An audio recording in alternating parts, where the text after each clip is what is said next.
ચલો ધોરણ 11 વરદાન બેચમાં તમારું દરેકનું સ્વાગત કરું છું. આપણે રસાયણ વિજ્ઞાન કેમેસ્ટ્રીની અંદર બેઝિક કમ્પ્લીટ કર્યું હતું અને આપણે ચેપ્ટર 1 હવે સ્ટાર્ટ કરવાના છે. તો દરેક જણ તૈયાર છો? તો ચાલો જોઈએ. આપણા સૌથી પહેલા ચેપ્ટરનું નામ છે રસાયણ વિજ્ઞાનની કેટલીક પાયાની સંકલ્પનાઓ. અને આ ચેપ્ટર પણ બેઝિક તરીકે જ આપેલું છે, ચોપડીની અંદર નાખેલું છે, પણ આની અંદર થોડીક એડવાન્સ વસ્તુ પણ લખેલી હશે, કારણ કે પરીક્ષાને લગતી વસ્તુઓ પણ આમાં નાખવી જરૂરી છે. એટલે થોડીક એડવાન્સ વસ્તુ આવે અને ઘણી વસ્તુ એવી પણ આવશે જે મેં બેઝિકમાં તમને કરાવી છે, જેમ કે પરમાણુય દળ, સૂત્રદળ વગેરે વગેરે. તો સ્ટાર્ટ કરીએ આપણે ચેપ્ટર. ચલો તો રસાયણ વિજ્ઞાન શું છે એ રીત પ્રસ્તાવનાનો એક પોઈન્ટ લખેલો છે ને તેની અંદર આ રોનાલ્ડ હોફમેને એક વાક્ય કીધેલું છે, તે લખેલું છે.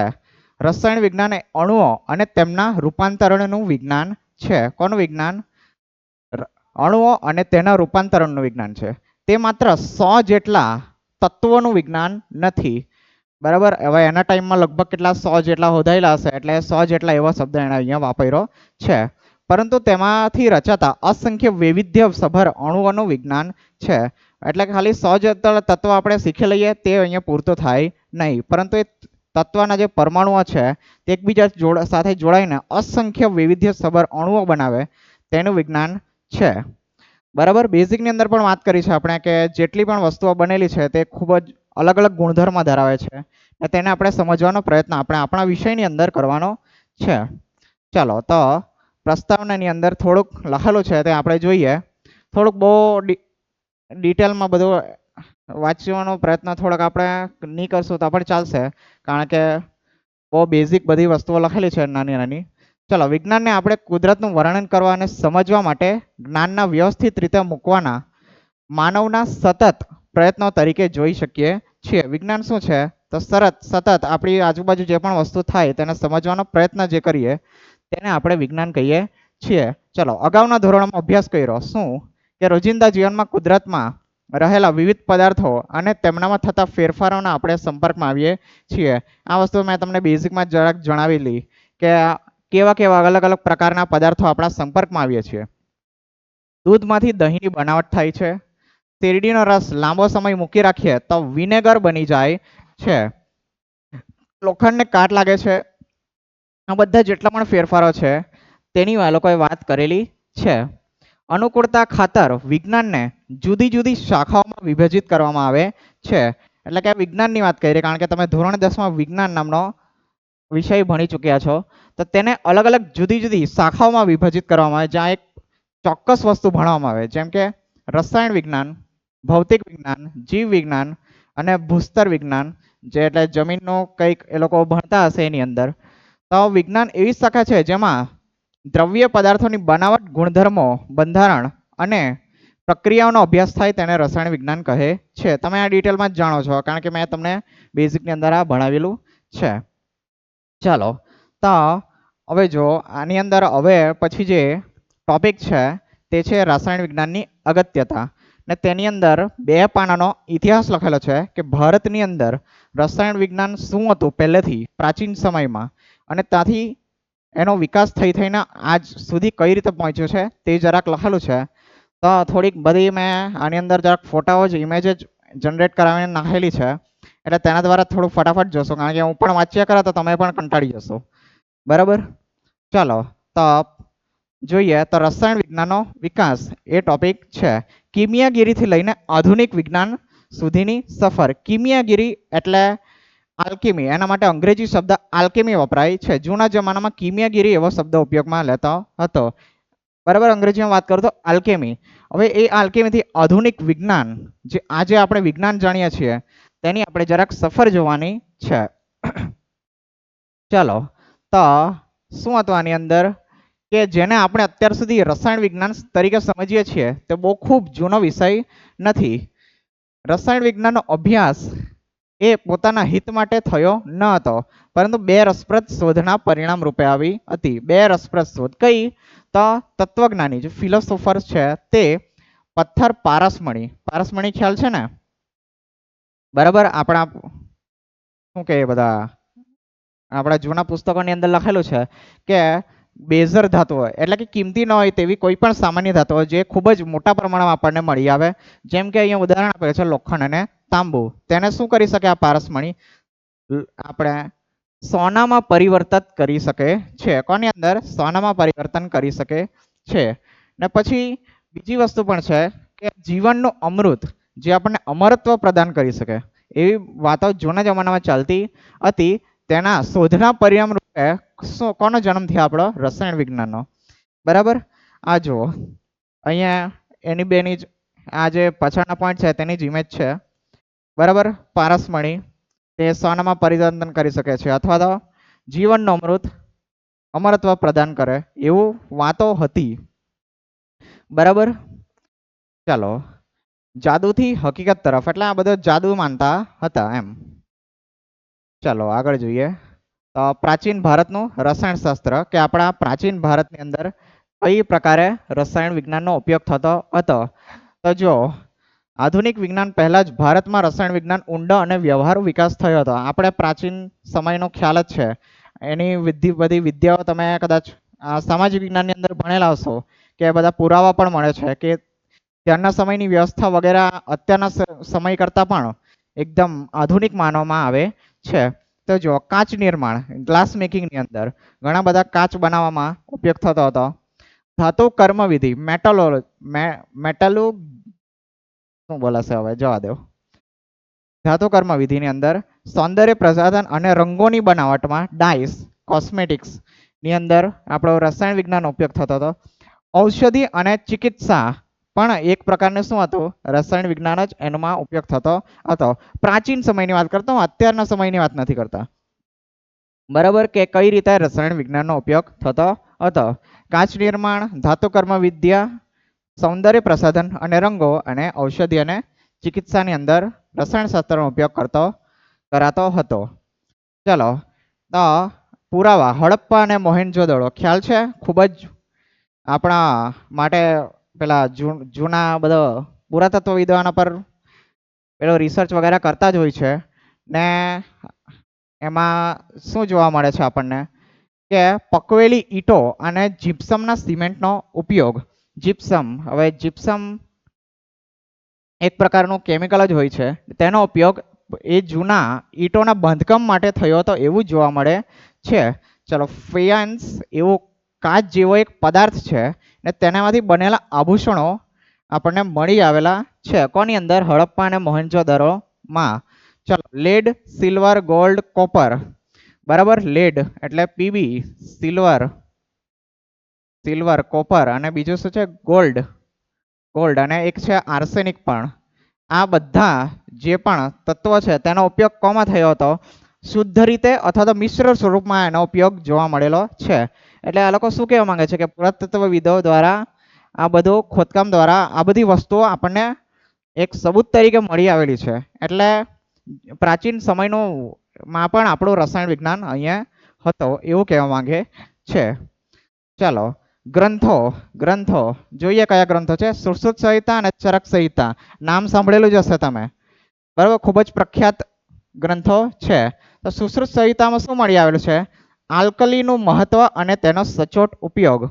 આલ્કલી એટલે અમુક ધાતુઓની વાત કરે છે. કયા? આપણે સોડિયમ, પોટેશિયમ, રૂબિડિયમ વગેરે ધાતુઓને આલ્કલી ધાતુ કહેવાય છે. તેના ક્ષારનો ઉપયોગ. તેના ક્ષાર એટલે એનો કોઈ પણ ક્ષાર, ધારો કે ભાઈ NaCl હશે, KCl હશે અથવા તો કોઈ બીજા ક્ષાર હશે, આ તો ક્લોરીનના ક્ષાર મેં કીધા, કોઈ બીજા ક્ષાર હશે, તેનો મહત્વ અને સચોટ ઉપયોગ કઈ રીતે લખવો તે કોમાં વર્ણવેલું છે?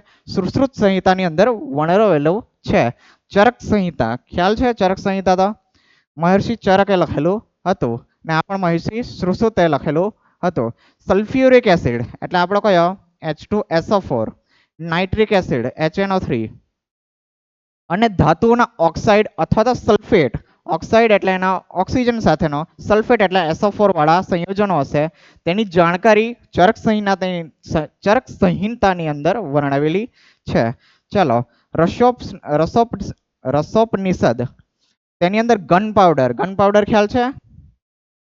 બરાબર. ગન પાવડર એટલે આપણો એમાં કઈ સલ્ફર અથવા તો ફોસ્ફરસના સંયોજનો હશે એ ગન પાવડરનો ઉપયોગ ક્યાં થાય છે? શું?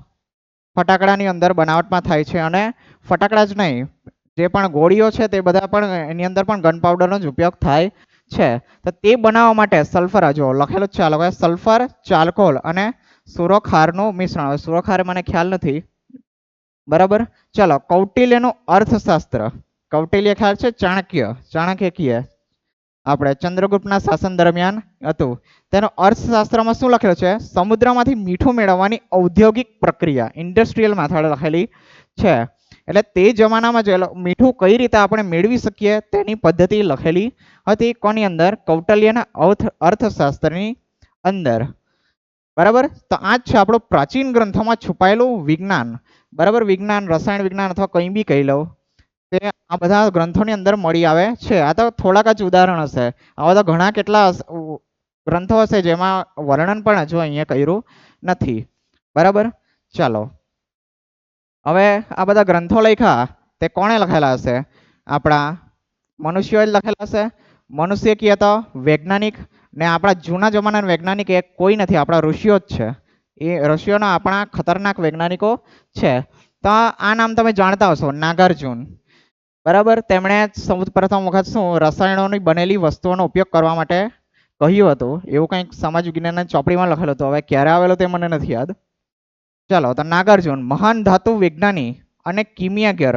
હવે કિમિયાગીરી મેં કીધું, કિમિયાગીરી એટલે આલ્કેમી કહેવાય, અને જે આલ્કેમી ઉપયોગ કરે તેને આલ્કેમિસ્ટ કહેવાય, ને તેને કિમિયાગર એવું ગુજરાતીમાં નામ લખેલું છે.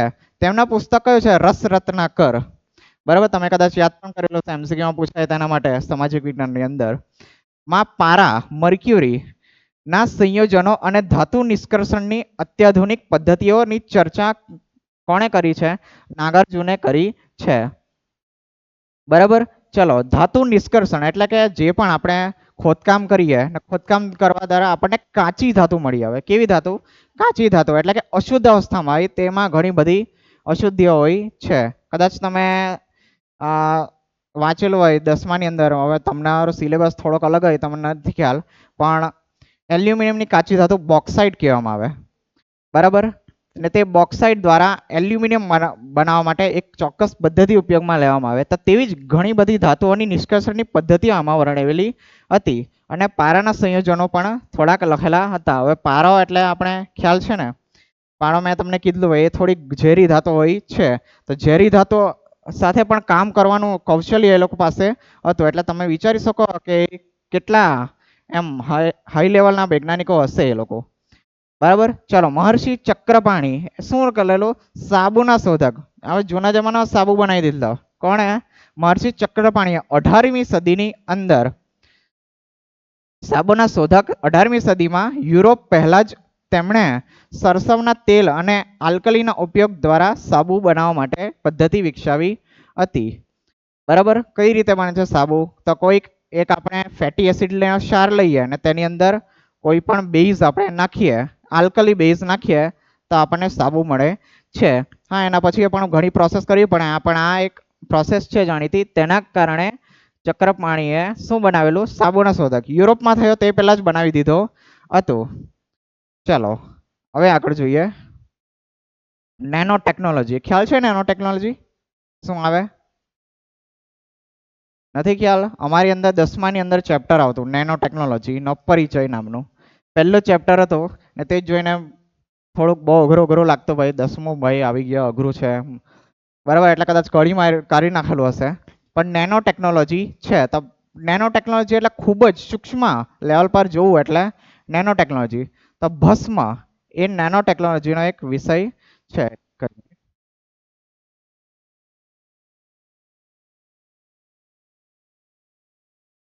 એમસીક્યુમાં મને નથી ખબર, કારણ કે અમારી વખતે 2 પાનાનું હતું પેનની, બરાબર. આ થોડુંક તમારા ચોપડીમાં એડ કરેલું છે, બરાબર.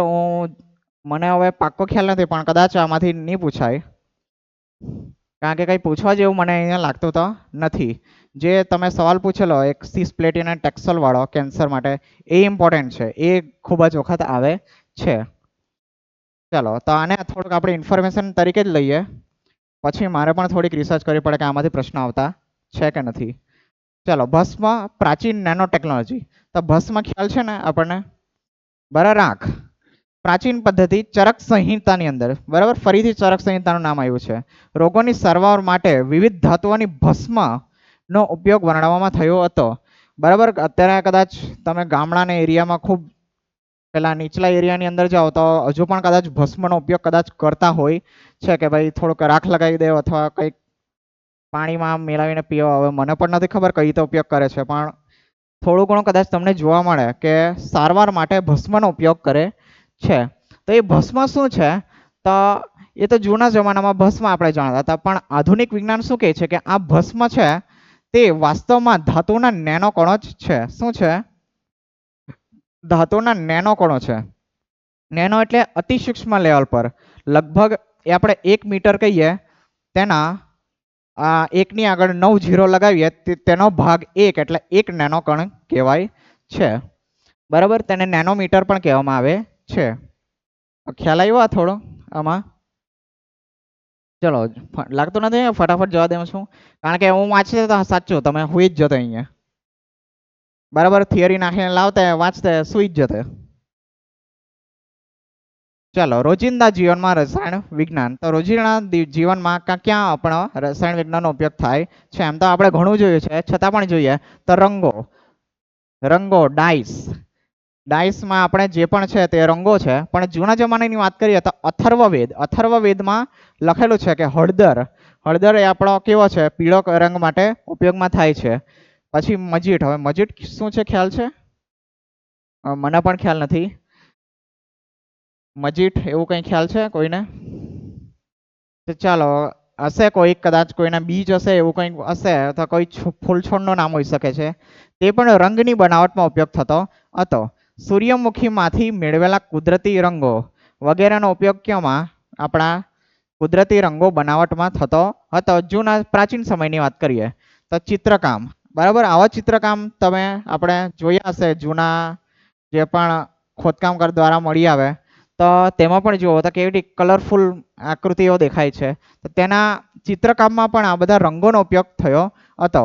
ને પાછા એ રંગો ને આ રંગો પાછા અલગ, કારણ કે આ રંગો કદાચ હવે હળદર લઈએ તો એ તો પાણીમાં ઓગળી જશે ને પછી એનો તો રંગ ફીકો પડી જાય, પરંતુ આનો હજુ પણ કેટલા હજારો વર્ષો જૂનું હશે તો છતાં પણ આપણને એ જ રંગમાં જોવા મળે છે. હા, થોડો ઘણો કદાચ ઝાંકો પડ્યો હોય, પણ છતાં પણ એની ક્વોલિટી ઘણી સારી છે. તો અજંતા અને ઇલોરાની ગુફામાં ભીત ચિત્રો રંગો જે સદીઓ પછી પણ અકબંધ અને તેજસ્વી દેખાય છે. તો અકબંધ એટલે તેવું ને તેવું જ, કંઈ એના ફેર પડ્યો નથી એમ. ચલો, સુગંધી પદાર્થો એટલે કે સુગંધી પદાર્થો કાઉન્સમાં કોસ્મેટિક્સ લખેલું છે, પણ કોસ્મેટિક્સ એટલે સુગંધી પદાર્થો ના થાય. પણ વરાહ મિહિરની બૃહદ સંહિતાની અંદર અત્તર, ટેલ્કમ પાવડર અને સૌંદર્ય પ્રસાધનોની વૈજ્ઞાનિક બનાવટ છે. જરાક ઇમેજ જરાક આમ તેમ થઈ છે, પણ ટેલ્કમ પાવડર શું? ટેલ્કમ પાવડર આપણે જે લગાવીએ છીએ તે જ પાવડરની વાત કરે છે. અત્તર એટલે આપણા સુગંધી પદાર્થો આવી ગયા. અને બીજો બાકીના સૌંદર્ય પ્રસાધનો જેનો આપણે અત્યારે ઉપયોગ કરીએ છીએ, તો તેવા ઘણા સૌંદર્ય પ્રસાધનો તે જમાનામાં બનાવતા હતા. હવે મેઇનલી આ બધા કોમાંથી બનાવતા હતા? ફૂલછોડોમાંથી જ બનાવતા હશે. કે આપણે માની લો કે ગુલાબ છે, તો ગુલાબમાંથી આપણે તેલ કાઢી લીધું અને પછી એનો અત્તર બનાવી દીધું. તો તે જ રીતે આ બધા આપણા પ્લાન્ટની અંદરથી બનાવતા હતા. ચાલો આગળ જોઈએ, પતન અને આધુનિક વિજ્ઞાનનો ઉદય. કે હવે આપણે થોડોક આધુનિક પર આવી જઈએ તો પતન શું થયું? આશરે 150 વર્ષ પહેલા વિદેશી આક્રમણો, બરાબર. ખ્યાલ છે, મારે એમાં કંઈ કહેવાની જરૂર નથી. નવી તકનીકોના અભાવ અને સ્થગિતતાના કારણે ભારતીય રસાયણ વિજ્ઞાન એટલે કે કિમિયાગીરીનું પતન થયું છે, બરાબર. ને નવો યુગ આવ્યો ક્યારે? 18મી સદીમાં યુરોપમાં આધુનિક રસાયણ શાસ્ત્ર ચોક્કસ પદ્ધતિઓ સાથે આકાર લીધો. એટલે આપણે તો થોડુંક પોતાની લાઈફ માટે જૂના જમાનામાં લાઈફ આપણી સારી બને તે માટે રસાયણ વિજ્ઞાનનો ઉપયોગ આપણે એ રીતે કરતા હતા. પણ 18મી સદીમાં યુરોપમાં જે રસાયણ વિજ્ઞાનનો ઉદય થયો તે ચોક્કસ પદ્ધતિઓ હતી, એકદમ સિસ્ટમેટિક વસ્તુ હતી, તે આકાર લીધો. અને પછી 19મી સદીના ઉત્તરાર્ધમાં નવા અને સચોટ સ્વરૂપથી ફરીથી ભારતમાં પ્રવેશ થયો છે.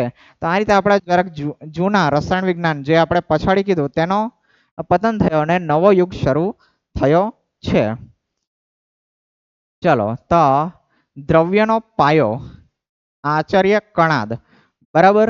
આચાર્ય કણાદની વાત કરીએ. દરેક પદાર્થ અતિસૂક્ષ્મ અને અવિભાજ્ય કણોનો બનેલો છે એવું ક્યારે કીધેલું આચાર્ય કણાદે? 600 BCE. 600 BCE એટલે જ્યારે કેલેન્ડર ચાલુ બી નહીં થયું હતું તેના 600 વર્ષ પહેલા.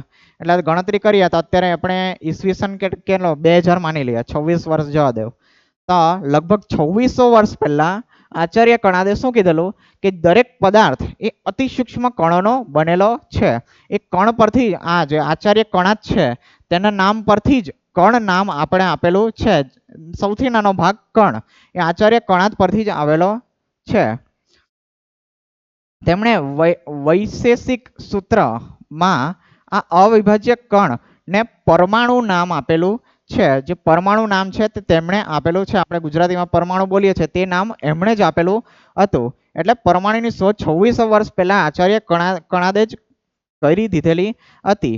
તેમણે સમજાવ્યું કે પરમાણુઓ ગોળાકાર, શાશ્વત એટલે એને તોડી નહીં શકાય તેવું અથવા તો પેલો અકબંધ શબ્દ છે તેના જેવો જ છે, અને મૂળ અવસ્થામાં સતત ગતિમાં રહેવા વાળા છે. પરમાણુની સમજ પણ એમણે આપી હતી, બરાબર. ચાલો તો હવે ડાલ્ટન જોઈએ આપણે. બીજો વૈજ્ઞાનિક હતો ડાલ્ટન, જે લગભગ ક્યારે આપેલો? 1808માં. તેણે સેમ વસ્તુ કીધેલી અને એનું નામ છપાઈ ગયું. પણ આપણા આચાર્ય કણાદે ક્યારે કીધું ભાઈ? આજથી 2600 વર્ષ પહેલા. અને આ 1800 એટલે લગભગ 200 વર્ષ પહેલા જ કીધેલું હતું. તેમણે શું કીધેલું હતું? તો દ્રવ્યના નાનામાં નાનો કણ પરમાણુ છે. આચાર્ય કણાદે કીધેલું દ્રવ્યનો નાનામાં નાનો કણ એટમ છે. એટમ એટલે આપણે ગુજરાતીમાં પરમાણુ જ કહીએ છીએ. પરમાણુ અવિભાજ્ય અને શાશ્વત છે, એને તોડી ન શકાય છે. આને આપણે તોડી શકતા નથી, બરાબર. બંને શબ્દો એમ તો લગભગ એક જ છે. એટમ ઇઝ ઇનડિવાઇઝેબલ એટલે અવિભાજ્ય, એન્ડ ઇનડિસ્ટ્રક્ટિબલ એટલે કે તોડી ન શકાય તેવું, એટલે કે શાશ્વત છે. જુદા જુદા પદાર્થો પરમાણુઓ જુદા જુદા હોય છે. જેમ કે કોઈ એક તત્વ લઈએ સોડિયમ, તો તેનો પરમાણુ અલગ છે. બીજો કોઈ લઈ લઈએ હાઇડ્રોજન, તો તેનો પરમાણુ અલગ છે. તો એ પણ કીધું છે ડાલ્ટને, atoms of different elements are different. તો ખ્યાલ આવી ગયો.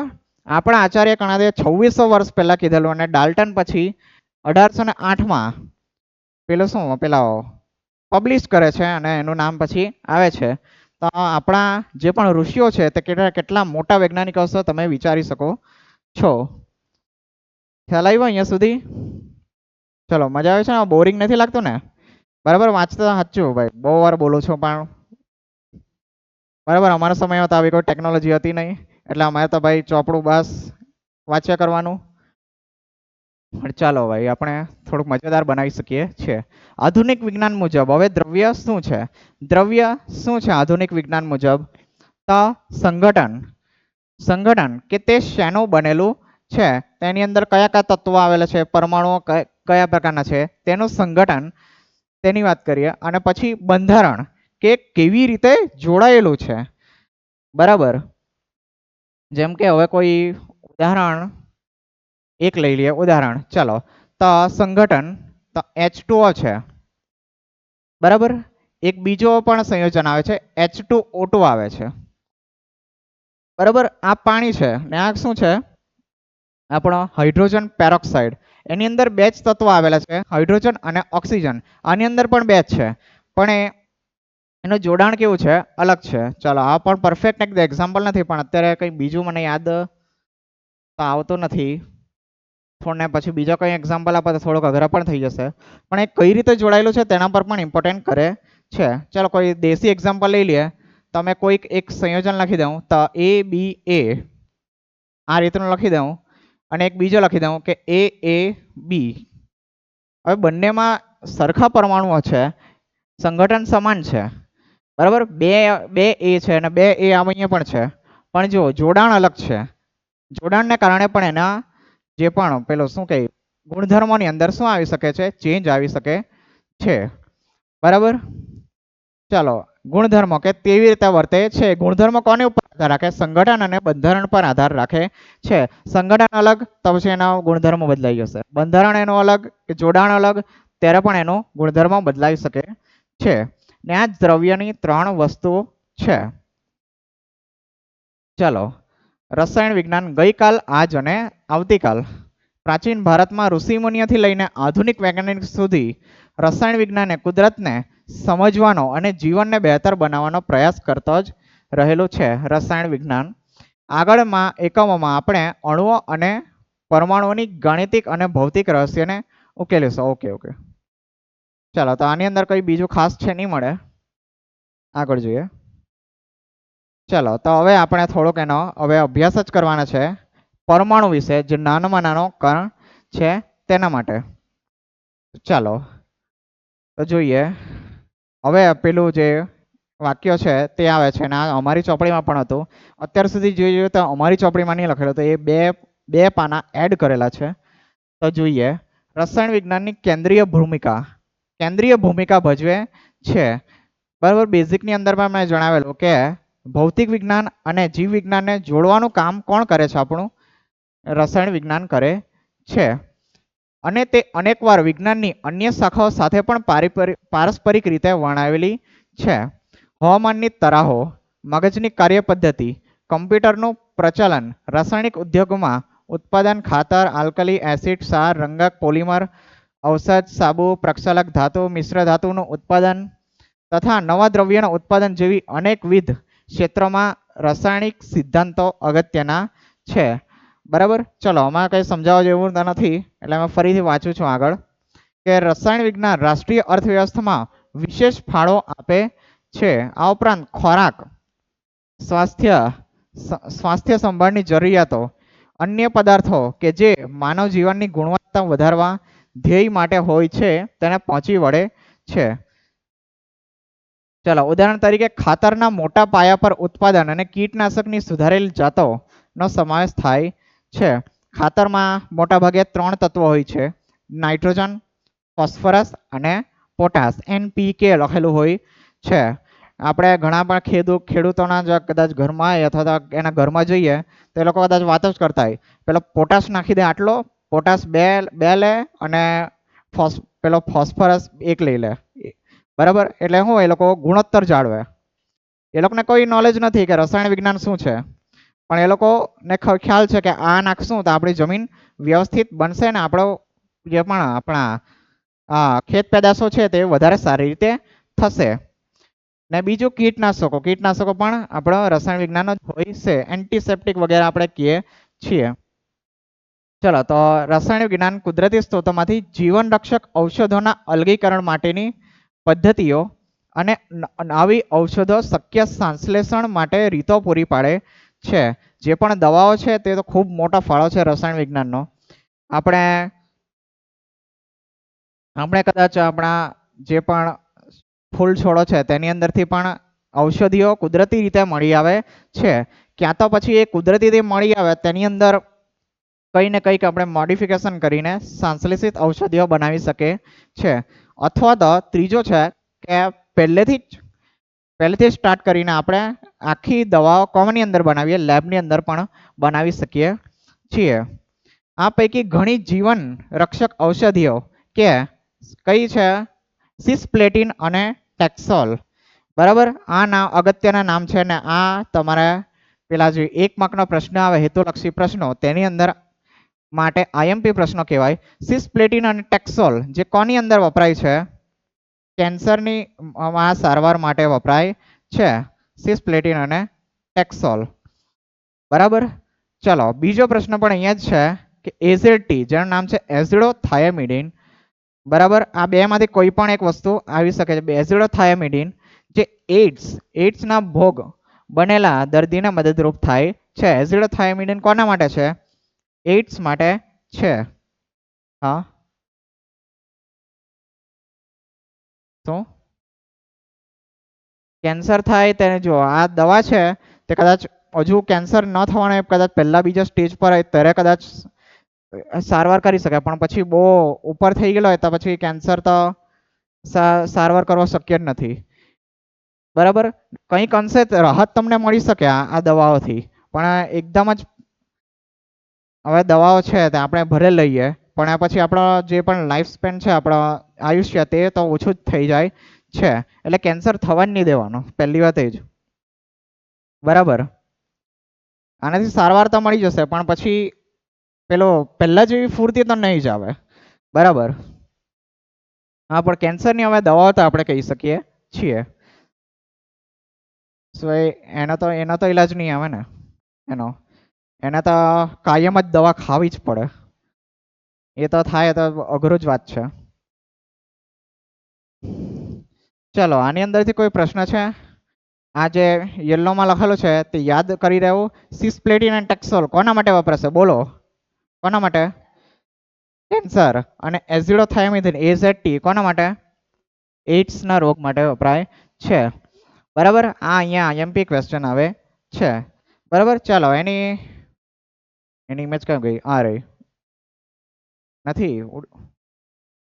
ચાલો, રસાયણ વિજ્ઞાન અન્ય તમામ વિજ્ઞાન રોજિંદા જીવનના કેન્દ્રમાં છે. ઓકે, ઘણી વાતો કરી છે આપણે. હવામાનની તરાહો એટલે આનું જ જરાક ઇમેજ જનરેટ કરાવેલી છે. તો હવામાનની તરાહો, મગજની કાર્યપદ્ધતિ, કમ્પ્યુટર પ્રચલન, બરાબર, તે બધું અહીંયા લખેલું છે. હવામાનની તરાહો, મગજની કાર્યપદ્ધતિ અથવા કમ્પ્યુટરની અંદર પણ, અને રાષ્ટ્રીય અર્થવ્યવસ્થા અને ઉદ્યોગોમાં પણ વપરાય છે. હવે બસ ચેપ્ટર ચાલો, પેલો પતી ગયો, રાસાયણ વિજ્ઞાનની અગત્યતા. બરાબર, હવે એનો આ રસાયણ વિજ્ઞાનનો વિકાસ નામ હતું, અત્યારે અગત્ય છે. ચાલો, કૃષિ અને અન્નમાં ખાતર અને કીટનાશકો વપરાય છે. રોજિંદા જીવનમાં સાબુ, પ્રક્ષાલક અને રંગક. આધુનિક સામગ્રીમાં પોલિમર. પોલિમર ખ્યાલ છે શું આવે? પોલિમર એટલે એક નાનો સાદો અણુ જ્યારે એકબીજા સાથે ભેગા મળીને અસંખ્ય એવા સાદા અણુઓ ભેગા મળીને જે સંયોજન બનાવે તેને પોલિમર કહેવામાં આવે છે. ઉદાહરણ આપો તો પોલિથીનની બેગ. બરાબર, પોલિથીન શું નામ છે એનું? પોલિથીન. શબ્દ મેં છૂટા પાડું તો શું આવશે? Poly ethene. બરાબર, આ પોલી શબ્દ પોલિમરનો છે ને ઇથિન એનો સાદો અણુ છે. ઇથિન એટલે આવશે આપણો C2H4. બરાબર, મેં તમને આ કાલે ગણવા આપેલો ને C2H4, તે C2H4 છે. આવા ઘણા C2H4 એક સાથે જોડાઈને શું બનાવે છે? પોલિમર બનાવે છે. તે પોલિમરનું નામ શું છે? પોલિથીન. ને તેને આપણે બસ લઈને ચાલ્યા. ના, નહીં થાય. બરાબર, એટલે મોટાભાગના પ્લાસ્ટિક પોલિમર છે એમ અહીંયા કહેવા માંગુ છું. Optical fibre. બરાબર, ઓપ્ટિકલ ફાઈબર આ રહ્યો. બરાબર, super conducting ceramic. Super conducting એટલે આની અંદરથી આપણે વિદ્યુત પ્રવાહ પસાર કરી શકીએ તેવા સિરામિકની વાત કરે છે. એ બધું શું છે? આધુનિક સામગ્રીઓ છે. ચાલો, આજે મેં તમને વાત કરી તો સિસ્પ્લેટિન અને ટેક્સોલ કોને? કેન્સરની સારવાર માટે. અને એઇડ્સ માટે શું? એઝેડટી એઝિડોથાયમિડિન. બરાબર, ચાલો તમે વાંચી ચૂકેલા છો તો આગળ જવા દઉં છું. ચાલો, ફરીથી થોડુંક છે વાંચવાનું ને આની અંદર અહીંયા સવાલ છે. રસાયણ વિજ્ઞાન રાષ્ટ્ર વિજ્ઞાન વિકાસમાં અને વૃદ્ધિમાં વિશેષ ફાળો આપે છે. રાસાયણિક સિદ્ધાંતોને વધારે સારી રીતે સમજણને કારણે હવે વિશિષ્ટ ચુંબકીય, વિદ્યુતીય, પ્રકાશીય ગુણધર્મ, નવા પદાર્થો, અભિકલ્પ અને સંશ્લેષણ શક્ય બન્યા છે. મને જ વાંચવાનો કંટાળો આવતો છે, તમને કઈ રીતે ભણાવતા મેં પોતે વિચારતો હું. આને લીધે અતિવાહક સિરામિક અહીંયા પેલી વાત કરી રીતે કાં ગયો આપણો? અહીંયા સુપર કન્ડક્ટિંગ સિરામિક. બરાબર, એવો સિરામિક જે વિદ્યુતનું વહન કરી શકે છે. વાહકતા ધરાવતા પોલિમર, એવા પોલિમર જે વાહકતા ધરાવે છે, ફરીથી વિદ્યુતનું વહન કરી શકે તેવા. ઓપ્ટિકલ ફાઈબર વગેરેનું ઉત્પાદન કરવા દોરાઈ રહ્યા છે. બરાબર, ચાલો, ઉદ્યોગોના નિર્માણ માટે મદદરૂપ થયું છે જે વસ્તુઓ જેવી કે એસિડ, આલ્કલિક, રંગક. ફરીથી આવ્યું કે હું? આ ઉદ્યોગો રાષ્ટ્રની અર્થવ્યવસ્થા કંટાળો આવતા સાચું વાંચવાનું. ચાલો, ઓકે, અહીંથી વાંચીએ. આ જરાક કામનું છે ને એનો કદાચ ફોટા નથી. વર્તમાન સમયમાં રસાયણ વિજ્ઞાનને પર્યાવરણનું અવક્રમણ એટલે કે ડિગ્રેડેશન. બરાબર, હવે આ બધા કેમિકલો આપણા પર્યાવરણને શું કરી શકે? નુકસાન કરી શકે, ડિગ્રેડ કરી શકે છે. તો તેના માટે અતિ મહત્વની બાબતોનો આપણે સામનો કરવા માટે એવા પ્રમાણે સફળતા પ્રાપ્ત કરી છે. એટલે કે ઘણી એના પર આપણે કામ કરી રહ્યા છે કે આપણે આ બધી સુવિધાનો ઉપયોગ આપણા પર્યાવરણને નુકસાન કર્યા વગર કઈ રીતે કરી શકીએ. ચલો, પર્યાવરણીય જોખમો રેફ્રિજરન્ટ જેવા કે CFC ક્લોરોફ્લોરોકાર્બન ના સલામત વિકલ્પને સંશ્લેષિત કરી શકાયા છે. ક્લોરોફ્લોરોકાર્બન તમને ખ્યાલ હોય તો તે શું કરે છે? પારજાંબલી વિકિરણો એના પેલો નુકસાન કરે છે આપણા કોને? ઓઝોન સ્તરને નુકસાન કરે છે. ને ઓઝોન સ્તરનું મુખ્ય કામ શું હોય? આપણા પારજાંબલી કિરણોને પૃથ્વી પર આવતા અટકાવવાનું, કારણ કે પારજાંબલી કિરણો ખૂબ જ આપણા તાપમાનમાં વધારો કરે છે. બરાબર. ચાલો, તો એના સલામત વિકલ્પોને આપણે શોધેલો છે. તો એનો સલામત વિકલ્પ કયો છે? અહીંયા લખ્યો નથી, પણ એનો સલામત વિકલ્પ છે HFC 134A. બરાબર. આનો જે પણ સલામત વિકલ્પ છે તે કયો છે? SFC 134A. જે નવા રેફ્રિજરેટર અથવા તો જે પેલા એસી છે તેની અંદર HFC 134A ને દાખલ કરેલો છે, જે તે નુકસાનકારક નથી, સલામત વિકલ્પ છે. બરાબર. CFC એટલે ક્લોરોફ્લોરોકાર્બન. તે ક્લોરીન, ફ્લોરીન અને કાર્બનના સંયોજનો બનેલા હોય. જ્યારે આ છે હાઇડ્રોફ્લોરોકાર્બન, તેમાં ક્લોરીન હોતો નથી ને ક્લોરીન જ મેઇન વિલન હોય છે, એ જ ઓઝોનને નુકસાન પહોંચાડે છે. ચલો, જેથી સમતાપ આવરણમાં ઓઝોન ક્ષયન ઘટાડી શકાય છે. હવે કંઈક અંશે તો થોડુંક નુકસાનકારક હોય, પણ એ આના કરતાં તો સેફ છે.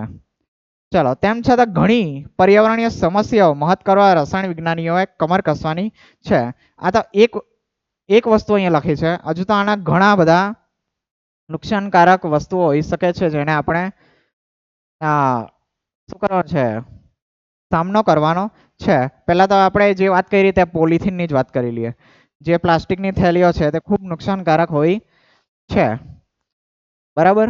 તો તેનો પણ કંઈક બીજું કંઈ શોધવું પડે વગેરે વગેરે ઘણા બધા પ્રશ્નો છે તે પણ ઊભા થાય છે.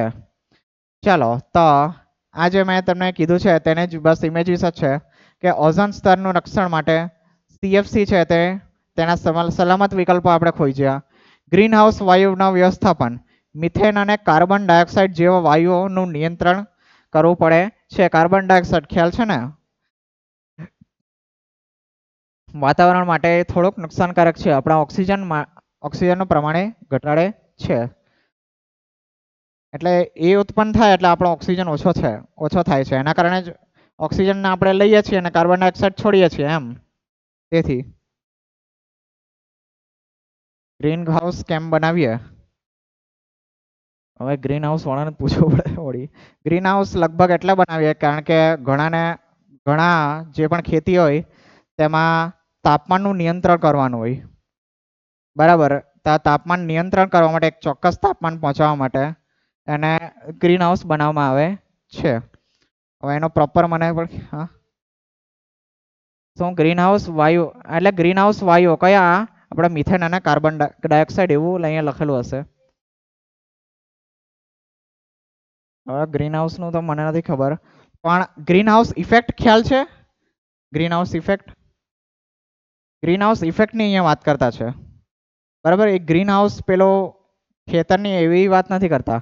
ગ્રીન હાઉસ ઇફેક્ટ આ મિથેન અને કાર્બન ડાયોક્સાઇડ વાયુઓ આપણે ગ્રીન હાઉસ ઇફેક્ટમાં શું થાય?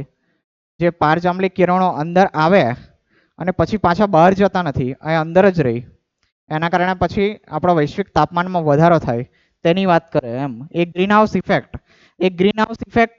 આ વાયુઓના કારણે હોય છે એમ કહેવા માંગે છે.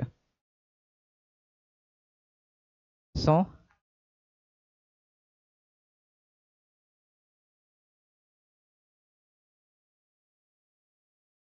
મિથેન અને કાર્બન ડાયોક્સાઇડ.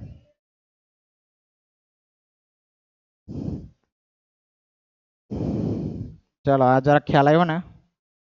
બરાબર. ચાલો, આ વિશાળ વિશ્વને આપણે અને તેની સમસ્યાને ઉકેલવા માટે આપણે તેના સૌથી સૂક્ષ્મ પાયાને સમજવા પડે છે. સૂક્ષ્મ પાયો મેં તમને કીધું તેમ આપણે ખૂબ જ માઇક્રો લેવલ પર જવું પડે, બરાબર. તો એક વસ્તુ છે તેના માઇક્રો લેવલ પર બધા અણુઓ છે તેનું આપણે જોવું પડે છે. રસાયણ વિજ્ઞાનની શરૂઆત ક્યાંથી થાય છે? દ્રવ્યના ખ્યાલથી થાય છે. એટલે આપણે સૌથી પહેલા શું સમજવું પડે? દ્રવ્યને સમજવું પડે છે. ચાલો, તો હજુ એક સ્લાઇડ અહીંયા છે, સારાંશ એટલે સમરી લખેલી છે કે ભવિષ્યના પડકારને પહોંચી વળવા માટે નવી પેઢીની જરૂર છે. આ જે પાછળ મેં પેલા વાક્યો લખેલા છે ને તેનું જ બધા ફોટોગ્રાફ છે. રસાયણ વિજ્ઞાન અર્થવ્યવસ્થા, સ્વાસ્થ્ય અને પર્યાવરણનો પાયો છે. આ વિજ્ઞાનની શરૂઆત દ્રવ્યથી થાય છે અને તેની 3 અવસ્થાઓથી થાય છે. 3 અવસ્થા કઈ? ઘન, પ્રવાહી અને વાયુ. તેને સમજવાથી થાય છે, બરાબર. ને આ પેલો જ વાક્ય લખે છે જે મેં છેલ્લે લખેલો હતો, નવા પદાર્થોનું ઉત્પાદન કરવા અને પર્યાવરણના પડકારોને ઝીલવા માટે ભારતને કુશાગ્ર અને સર્જનાત્મક રસાયણશાસ્ત્રીઓની જરૂર પડે છે, બરાબર.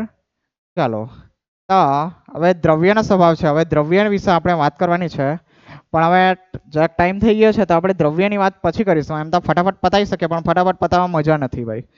તો અહીંયા આજે આપણે આટલું રાખીએ છીએ અને કાલે પછી આપણે દ્રવ્ય ઉપર ચર્ચા કરીશું કે દ્રવ્ય કયા પ્રકારના છે, કયા કયા અલગ પ્રકાર છે, તેનું વર્ગીકરણ આપણે કઈ રીતે કરી શકીએ છીએ. એમ તો બેઝિકમાં ચલાવેલું છે પણ તું ફરીથી આપણે અહીંયા જોવાનું છે.